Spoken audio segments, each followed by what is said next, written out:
Tinju Naga Penggetar Langit. Bagian 62. Mayat-mayat siluman yang berserakan di depan gerbang utara kota Housan telah dibersihkan.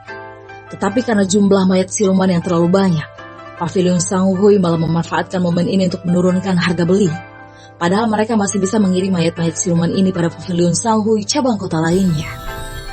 Feng Yuan sendiri tidak menyerahkan mayat siluman yang ia kumpulkan, karena itu dapat menimbulkan rasa cemburu dari klan lain, sebab ia telah menyimpan siluman-siluman dengan basis kultivasi tinggi. Diaken Fanbo menghampiri Patriark Xiaoyan yang sedang terbaring di ranjang, karena ia mengalami luka berat saat pertarungan tadi. Ada apa Diaken Fan?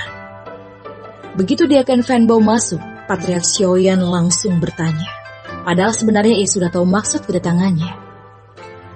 Xiaoyu dan Feng Yuan sudah terlalu lama liburan, sehingga aku takut mereka akan mendapatkan sanksi dari aula hukum dari Akademi Kekaisaran.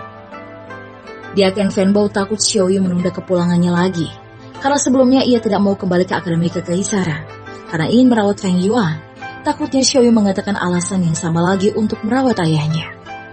Patriark Xiaoyan tersenyum dan berkata, Diaken Fan jangan khawatir. Kalian boleh pergi hari ini dan tenang saja, dia tak akan menolak. Karena aku telah bicara padanya. Diaken Fanbo merasa lega mendengar jawaban Patriark Xiaoyan, dan ia segera menuju halaman klan Xiao. Ternyata Feng Yuan dan Xiaoyu telah menunggunya di sana. Aku menyangka kalian akan berkeliaran lagi. Canda Diaken Fanbo sembari meniup peluit memanggil siluman orang yang akan membawa mereka ke kota Tianwu. Mana mungkin murid teladan seperti kami melakukan hal seperti itu? So Feng Yuan sembari menangkupkan tinju untuk menunjukkan rasa hormat pada Zhou Ruyan dan para penatua klan Xiao yang melambaikan tangan pada mereka. Diaken Fanbo mengerutkan keningnya mendengar ucapan Feng Yuan dan ingin menghukumnya. Tapi kini Feng Yuan bukan lagi di bawah bimbingannya, sehingga ia hanya bisa mengutuknya saja. Siluman elang yang mereka tunggangi langsung terbang dengan kecepatan tinggi, dan menjelang sore mereka telah mendarat di puncak ketiga gunung Persik Akademi Kekaisaran. Kalian telah menjadi murid senior, maka pergilah ke bagian administrasi untuk menaikkan status kalian, agar bisa memasuki puncak keempat Gunung Persik. Mengenai informasi murid senior, kalian bisa bertanya pada Diaken yang bertugas di bagian administrasi tersebut. Seru Diaken Fanbo begitu sampai di puncak ketiga. Feng Yuan dan Xiaoyu menangkupkan tinju untuk menunjukkan rasa hormat pada Diaken Fanbo. Terima kasih Diaken Fan atas informasi dan bimbingan Anda selama ini. Sudahlah, pergi sana. Diaken Fanbo melambaikan tangan, karena sebenarnya ia sangat senang melihat pencapaian yang dilakukan oleh Feng Yuan dan Xiaoyu. Padahal keduanya baru memasuki Akademi Kekaisaran dan belum genap setahun, tetapi mereka mampu menaikkan basis kultivasi dengan cepat. Awal Feng Yuan masuk Akademi Kekaisaran, tingkat kultivasinya masih ranah perempaan tubuh tahap Huang saja. Tetapi dalam waktu singkat, ia melewati ranah perempaan tubuh tahap Suan, ranah perempaan tubuh tahap Di, ranah perempaan tubuh tahap Tian, dan terakhir tembus ke ranah alam langit. Tak jauh berbeda dengan Feng Yuan, Xiao juga berhasil naik dari ranah perempaan tubuh tahap Di ke ranah perempaan tubuh tahap Tian berkat pil Duanzhou pemberian Feng Yuan. Kemudian ia menerobos ke ranah alam langit setelah pulang dari turnamen naga Xingyu. Xiaoyu kembali menerobos berkat lotus putih pemberian suaminya itu dan beberapa sumber daya langka dari cincin dimensinya. Xiaoyu menerobos dari ranah alam langit ke ranah alam roh, ranah alam inti jiwa, dan ranah alam utusan dewa. Bahkan kekuatan fisik Feng Yuan juga telah meningkat, karena ia telah bisa mengimbangi kekuatan ranah immortal dan menaklukkan ranah Shen dalam duel 1 lawan 1. Padahal saat masih di klan Feng, ia hanya bisa menahan imbang ranah Shen dan kalah saat berhadapan dengan ranah immortal. Bukankah itu Feng Yuan dan Xiaoyu? Sejak kapan keduanya menerobos ke ranah alam? Sungguh bakat yang menantang surga. Aku iri melihat kehebatan mereka. Guan Yu, murid jenius yang juga berasal dari kota Housan, langsung terkejut melihat tingkat kultivasi keduanya. Dia menghela nafas dalam-dalam. Ada rasa kecewa dan cemburu pada mereka. Padahal ia dulu selalu dipuji-puji bahkan sampai ditunangkan dengan Pangeran Wei Liu. Namun kini semuanya yang dekat dengannya malah menjauh. Dan hanya murid-murid dari kota Housan sajalah yang tetap memperlakukannya dengan baik. Padahal dulu ia selalu bersikap arogan di hadapan mereka. karena ia merasa level mereka berbeda dengannya dan hanya murid-murid jenius saja yang layak menjadi temannya. Keduanya layak menjadi suami istri, yang satu cantik dan yang pria tampan. Apakah senior Feng masih mencari selir tidak ya? Aku akan dengan sukarela bersandar di pangkuannya. Bangun woi, kau laki-laki, siapa yang mau padamu? Murid-murid yang sedang berada di puncak ketiga langsung menjadikan Feng Yuan dan Xiao Yu jadi topik pembicaraan. Sehingga Pangeran Wei Liu dan Pangeran Wei An yang baru keluar dari restoran akademi tercengang saat melihat basis kultivasi keduanya. Sial, aku masih tertinggal dari mereka. Gerutu Pangeran Wei Liu yang ketenarannya telah digantikan oleh keduanya. Karena Feng Yuan berhasil mengalahkan jenius pertama Akademi Kekaisaran Qin, dan kini keduanya kembali memberikan kejutan yang membuatnya ingin muntah darah.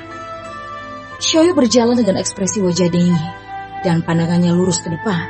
Bahkan ia tidak mendengar sapaan dari kedua pangeran, karena terlalu banyak murid-murid yang berteriak-teriak memanggil namanya dan Feng Yuan. Adik junior, sapa Feng Yuan sembari melambaikan tangan kepada kedua pangeran Kekaisaran Wei tersebut. Sehingga dengan senyum masam, keduanya langsung menangkupkan tinju untuk menunjukkan rasa hormat padanya. Karena Feng Yuan kini telah menjadi murid senior, bahkan ia belum menginjakan kaki di pelataran dalam bersama mereka. Setelah melewati kedua pangeran Kekaisaran Wei tersebut, Feng Yuan tetap memasang ekspresi senyum hangat pada murid-murid yang menyapanya. Dan tiba-tiba ia melihat Guan Yu bersama Wu Jingmi, Xiao Su, dan Li Ji di deretan murid-murid yang menyambut kedatangannya dengan siuh. Hai saudari-saudariku. Feng Yuan menghentikan langkahnya. Begitu juga dengan Xiao Yu. Saudari Yuan, sapa mereka sembari berpelukan. Feng Yuan tersenyum masam dan berkata, padahal aku yang menyapa kalian. Kenapa bukan aku yang dipeluk duluan? Candanya sembari menatap Guan Yu yang tersenyum masam dan tidak ikut memeluk Xiao Yu. Melihat ekspresi wajah Guan Yu, Feng Yuan yakin hubungannya dengan Pangeran Wei Liu sedang merenggang. Karena biasanya ia selalu menempel kemanapun saat pangeran pergi. Ya, itu sebenarnya wajar saja. Karena ia adalah pangeran, maka mudah baginya gonta-ganti pasangan. Bahkan mengoleksi selir hingga puluhan atau ratusan. Apakah kamu belum merasakan tanda akan menerobos kerana alam langit? Feng Yuan berbahasa basi pada Guan Yu. Aku telah mencoba beberapa hari yang lalu, tetapi berakhir gagal. Mungkin beberapa bulan lagi aku akan mencobanya. Sahut Guan Yu dengan ekspresi wajah sedih, padahal ia hampir berhasil menerobos, tetapi ia kekurangan sumber daya. Dan ia ingin meminjam sumber daya milik Pangeran Wei Liu, namun sang pangeran menolak memberikan pinjaman. Mungkin ia cemburu tunangannya malah duluan menerobos kultivasi darinya, sehingga sejak saat itu, mereka tidak pernah berkomunikasi lagi. Xiao Yu mengeluarkan beberapa pil dari cincin dimensinya, dan memberikan pil yang bisa membantu ranah perempaan tubuh tahap Tian menerobos ke ranah alam langit. Bukan hanya Guan Yu saja yang mendapatkan pil tersebut, ketiga sahabatnya juga mendapatkan pil itu, walaupun mereka belum menerobos ke ranah perempaan tubuh tahap Tian, tetapi itu bisa menjadi bekal mereka di masa depan. Guan Yu sangat terharu dengan kebaikan Xiao Yu, sedangkan Feng Yuan tak bisa memberikan bantuan apapun pada mereka, karena tak ada sumber daya yang bisa membantu mereka menerobos di dalam cincin dimensinya. Selain bahan herbal yang belum diolah menjadi pil, sedangkan pil yang ia beli di pavilion Jingwu telah diberikan semuanya kepada klan Xiao. Feng Yuan dan Xiao Yu kemudian melanjutkan perjalanan ke bagian administrasi, dan kini keduanya telah resmi menjadi murid senior, serta langsung menuju puncak keempat, bergabung dengan murid senior lainnya. Sepertinya mereka masih berusaha untuk mendapatkan Xiao Yu, tetapi kami tak menyangka ia bahkan bisa menahan serangan ranah immortal.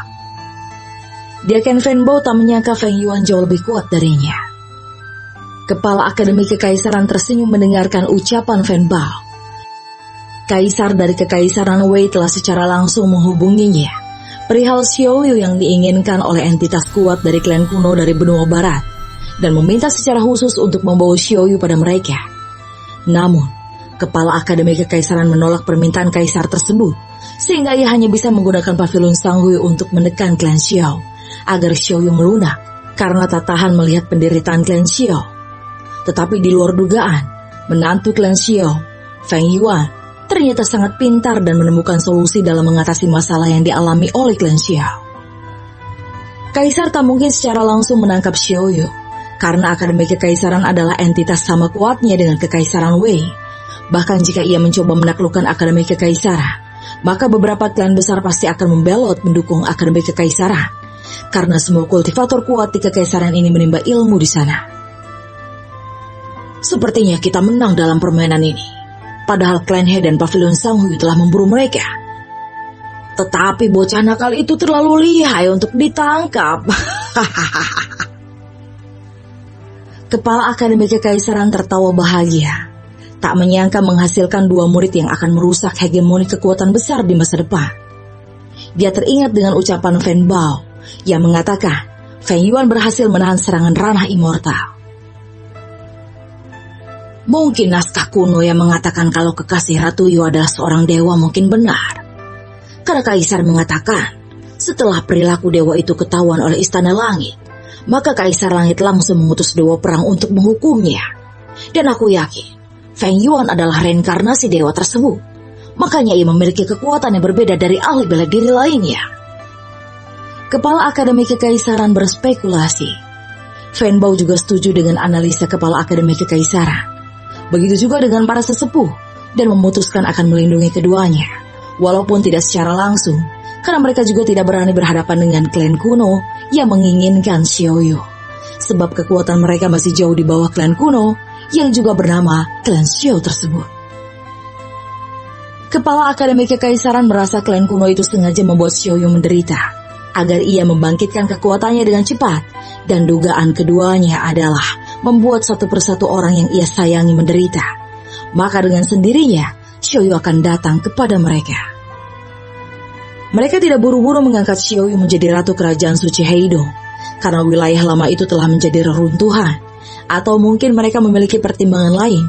Padahal sebagai entitas klan kuat yang memiliki beberapa ranah absolute god sebagai kekuatan mereka, sangat mudah bagi mereka untuk membawa Xiaoyu. Tetapi mereka malah meminjam tangan pihak lain untuk melakukannya. Tentu itu sangat membingungkan. Apa sebenarnya yang mereka harapkan dari Xiaoyu? Apakah hanya untuk menjadikan sebagai ratu saja? Atau ada rahasia lain? Fan Bao menghela nafas dalam-dalam. Seharusnya ia tidak ikut berdiskusi dalam topik ini, karena ia hanya diaken, dan ia juga tidak ingin menyinggung pihak-pihak kuat yang bisa membuatnya mati konyol nantinya. Karena saat berada di kota Husan saja, ia hampir diadu domba oleh Feng Yuan dengan manajer Pavilion Sanghui.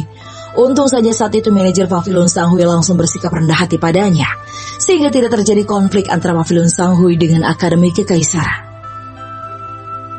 Bagaimana dengan ambukan siluman yang terjadi di kota Husan? Apakah kita akan menyelidikinya?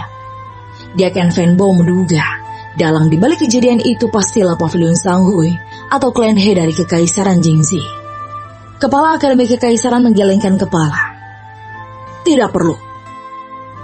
Toh karena kita sudah tahu siapa dalangnya. Lupakan saja kejadian itu. Feng Yuan dan Xiaoyu telah berada di sini. Maka mereka tidak akan bisa berbuat apa-apa untuk sementara waktu. Sahut Kepala Akademi Kekaisaran. Fan Bao mengikuti instruksi Kepala Akademi Kekaisaran. Walaupun ia sangat menyayangkan dalang dibalik kejadian itu tidak dihukum, karena puluhan orang tewas dalam kejadian itu, dan hampir 100 yang terluka. Namun dalangnya justru dibiarkan melenggang bebas. Feng Yuan dan Xiaoyu langsung menuju markas kelompok klan Xiao. Beberapa murid senior yang berada di bawah perlindungan kelompok klan Xiao langsung menangkupkan tinju untuk menunjukkan rasa hormat pada Feng Yuan. Sehingga Xiaoyu keheranan, kenapa suaminya sangat populer di puncak keempat gunung persik ini. Apakah Gigi selama ini diam-diam membuat rusuh di sini? Selidik Xiaoyu yang penasaran. Bagaimana ya? Aku cuma membantu bibi Xiao Xinren menjadi ketua kelompok klan Xiao dan memberikan beberapa nasihat pada ketua kelompok klan besar lainnya. Feng Yuan tertawa masa. Xiaoyu mengerutkan keningnya. Ternyata suaminya telah menjadi preman di puncak keempat gunung persik. Makanya semua murid senior menaruh hormat padanya. Sudahlah, lupakan saja masalah ketenaran suamimu ini. Lebih baik kita segera berjumpa dengan bibi Xiao Xinren. Dia pasti terkejut melihat basis kultivasimu yang kini lebih tinggi darinya.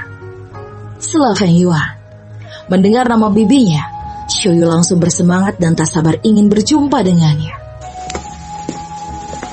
Tak berselang lama mereka memasuki gua yang dulunya sebenarnya milik kelompok klan Meng. Namun Feng Yuan mengusir mereka karena kalah saat bertarung melawannya. Pria besar berdiri di mulut gua dan langsung menangkupkan tinju begitu melihat kedatangan Feng Yuan. Saat ini adalah giliran dirinya yang berjaga di pintu masuk markas kelompok klan Xiao tersebut. Dan semua mendapatkan giliran. Sehingga tidak ada istilah yang kuat menindas yang lemah, kecuali Xiao Xianan saja yang dikecualikan dalam peraturan itu, karena ia menjadi ketuanya. "Selamat datang, bos besar," sapa Wu Tianjin yang juga berasal dari kota Housan, tepatnya klan Wu. "Bos besar." Xiao Yu mengerutkan keningnya. "Kakak Wu," sapa Xiao Yu sembari menangkupkan tinju untuk menunjukkan rasa hormat, karena ia tahu kalau Wu Tianjin ini seumuran dengan bibinya, Xiao Xinren. "Haha, Nona Yu, tidak perlu bersikap sopan begitu padaku," sahut Wu Tianjin sembari menatap Xiao Yu, karena ia tadi terlalu fokus menatap Feng Yuan. "Nona Yu, Anda..." Dia terkejut melihat basis kultivasi Xiao Yu ternyata adalah ranah alam utusan dewa.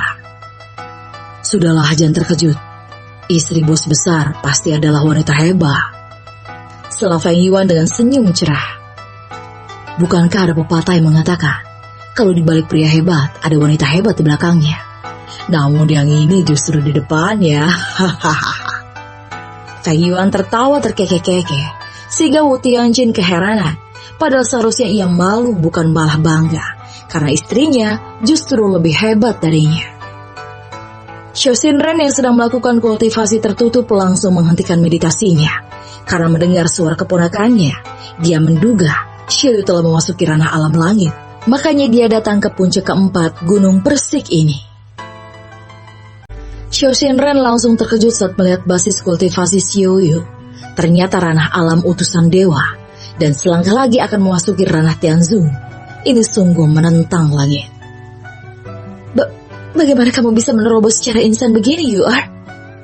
Xiao Xinren menampar pipinya karena menyangka dirinya sedang berhalusinasi. Namun, ternyata ia sedang tidak bermimpi. Bahkan Feng Yuan juga mengalami peningkatan kultivasi yang sangat signifikan. Bersambung.